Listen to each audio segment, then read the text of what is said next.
Hello, you wonderful people, and welcome to another episode of Not to Comic Book. This being a show where I talk about TV shows that are adaptations of comic books. For today's episode, I'm going to talk about the latest episode of Preacher.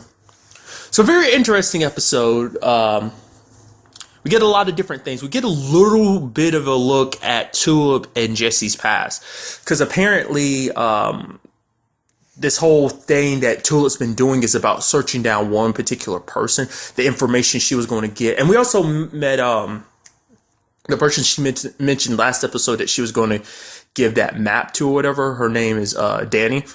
I guess it's the sexist side of my brain because I just assumed it was going to be a guy, but Danny's a lady. And it had that little opening where she's just like, it's like, oh, you do this, this, and this, however you want to do it. She's like, Danny, I'm not going to kill your husband. And it's like, it's such a weird way to just kind of start their conversation. But it's like, what's going on in her relationship that she wants her husband dead? Or is that just something she just casually throws out there? It's just, yeah, I want my husband dead. I fantasize about it so much that, you're very, because the way she makes it sounds like her and Tulip have worked together in the past before. I'm assuming her and Jesse have too. So, because she's like, I guess Tulip's kind of one of her go-to girls, like when she needs a job done or something.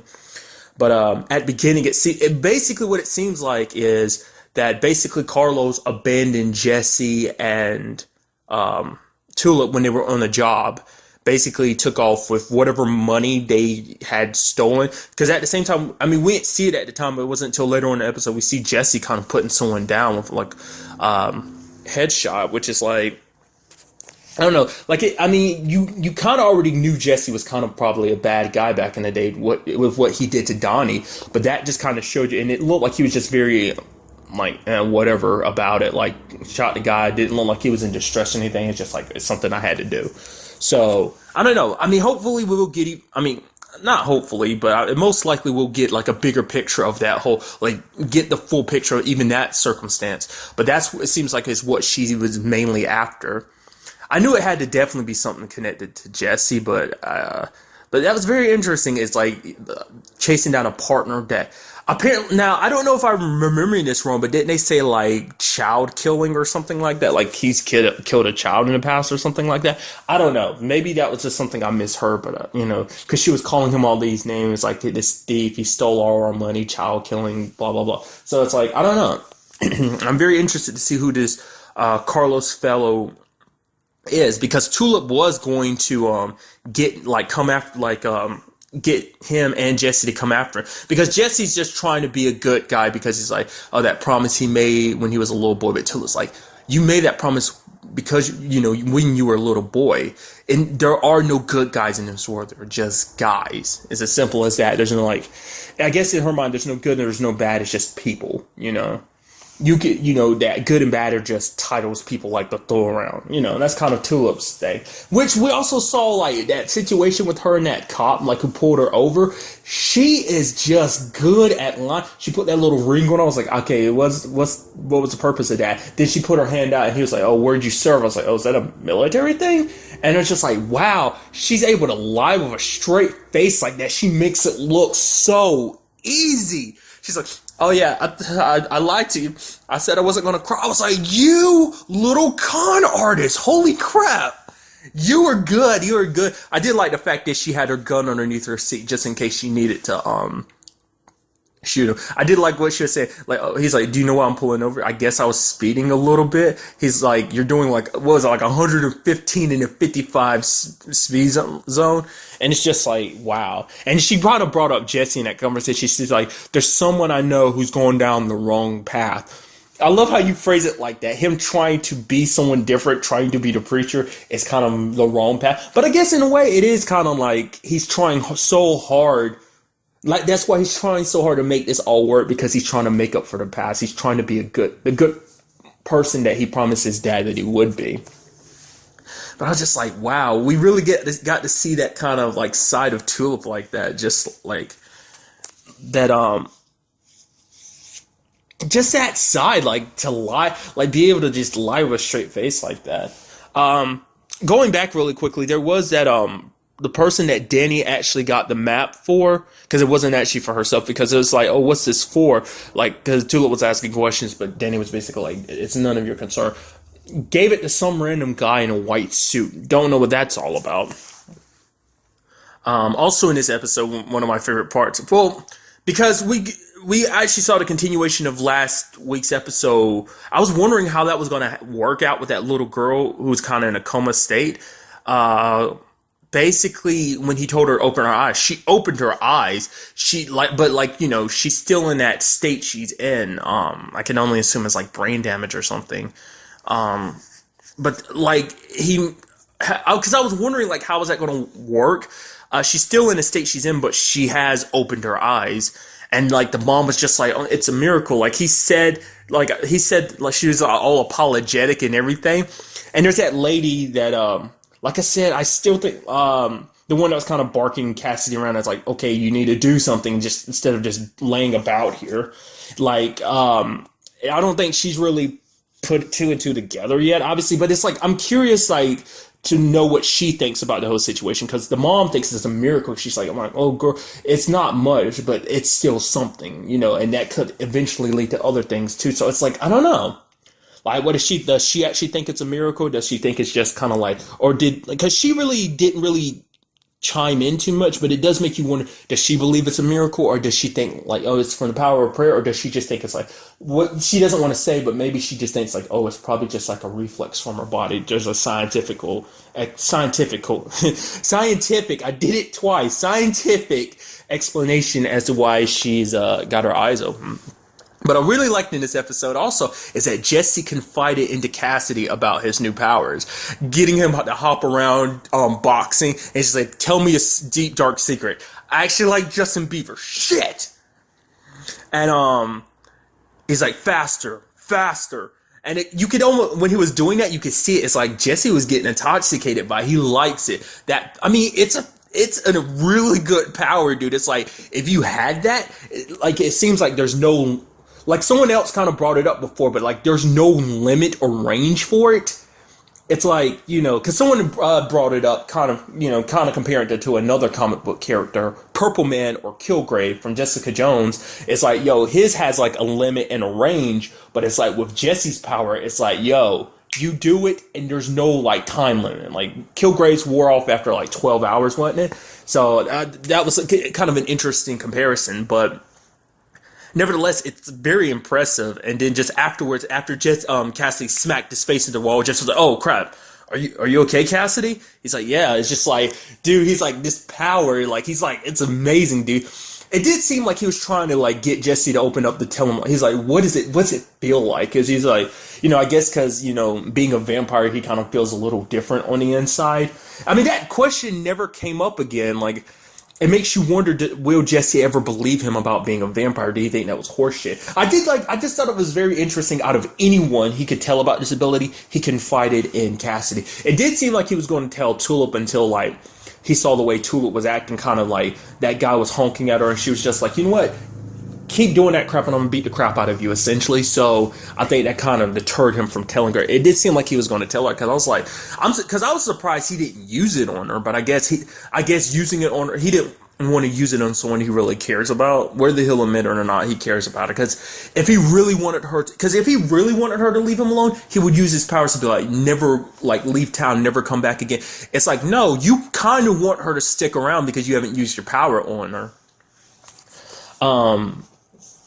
Because, like, I did like that whole situation with Donnie. Donnie, like, I feel bad for him. Like, little kids at his son's school are making fun of him, calling him the bunny man because of the sound he made. People, like, even his boss is ridiculing him. He's like, yo, boss, like, you want me to take care of these people? Like, want me to rough them up? And then he was like, you know what? Just take my food away. That's kind of all you're good for. And Donnie can't even do that. And he's just like, a right-hand man who doesn't even have a right arm. It's like right hand is like, how pathetic is that? So you kind of feel bad for Donnie. And it comes up again, like Donnie kind of explains it to his son, that apparently, like, they came back that, like, the mom likes, it's not really like, he's not abusing her, it's just kind of like their thing, like, sex-wise, like, she's into rougher stuff. I don't know. Like, because he's a little kid, so I mean, with the sounds, he probably interpreted it as that. Like, I don't know. The whole situation was a little fishy for me. Like, when that first came up in the first episode, I was like, I don't know if I believe her or not. But now I'm kind of like, I don't know. Like, you could be like, oh, he's just an abusive husband explaining it away to his child, or he could be sincere. I don't know, because it seemed like the wife was very sincere about being like, yo, I'm just into that. I like it when he hurts me. So I was like, I don't know. But try to pull the gun out on Jesse. Jesse used that empower, made him put the gun on his mouth. And I felt so bad for Donnie, because after he's like, pull the hammer back on the gun, and just like, Jesse was there, but then it just kind of took a second. He paused. He was like, once again, he kind of got swept up in him, but then he's like, now I know. Like, now I understand. It's like he had a light bulb moment. He's like, you can drop the gun. And it's just like, and you hear Donnie got a whimper. It's like, it's like, wow. He was that terrified. I mean, it's like understandable to be like in a situation like that. Like, anyone would be terrified. And then Jesse was like, yeah, you can go. Like you're nothing. Like, you're just like an annoyance to him. And I felt bad for him. So that's kind of the last time we saw him. But after that, Jesse left, and he was like, Tulip's like, I'm not going to leave without you. I'm not going to do this without you. I'm not going to leave without you. And he's like, do what you want to. But it's like I said, if he really wanted her gone, he could easily have just told her to leave with his powers. But he kind of wants her around. He likes having her around because she makes things interesting, I guess. Or maybe he's trying to use her as kind of an anchor to be like, yo, that was my past. This is my present. I'm here to save this town. I'm here to save its people. Because that's the thing, like, something that did cross my mind. I'm not familiar with the comic book, but it's like, with a power like that, you could easily use it for wrong. And it's just like, you could easily be swayed by that power into doing some very bad things. And I just get the feeling with a power like that, you can't help but do some bad things. So I'm curious, what kind of things will Jesse end up using his power for? He'll try to do good, but it's like, maybe, obviously it won't always work out in that way. The way he described it was very interesting because of what that thing is inside of him. He's like, it feels like there's a blender inside of him, and that everything's in there. Like, everything in exists, everything within God's creation is within him. Which, knowing what that thing is, it kind of makes sense why he described it like that. So I thought that was kind of very interesting. We ended up seeing those freaking guys again. They basically explained themselves as like, oh, we're government agents. Obviously, we got that at the end of the last episode, but they're like, oh, we're here tracking down somebody. And they're like, oh, an escaped convict. And it's like, yeah, something like that. And I was like, okay. Like, I was under the impression. I was still under the impression. I was like, oh, they're after Cassidy. And then Cassidy ended up later on, they went to the church and he ran them over, and he's like, wait a minute, didn't I kill you before? How did you? He's like, oh my, copies. That's what this has got to be, your clones. And then we saw the light, and then they were in the church again, and they explained it. They're freaking angels. It's like, to me, it's like, oh my God, I should have known. Because I know what that thing is inside of Jesse, I'm like, that makes perfect sense. They're fucking angels. And it's not like they just get brought back. Because I did wonder how they managed to crawl their way out of that box and out of the dirt. But I was like, okay, maybe they just did that. Because I didn't know what they were, but I'm glad we kind of got that explained.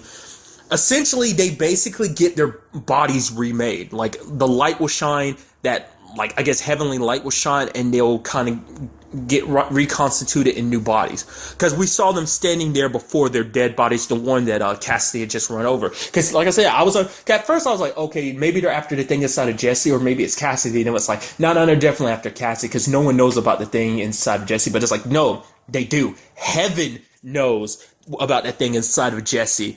That whole can thing was meant to draw it out, but for some reason, they weren't able to pull it out. That's why they were kind of like, whoa, what's going on here?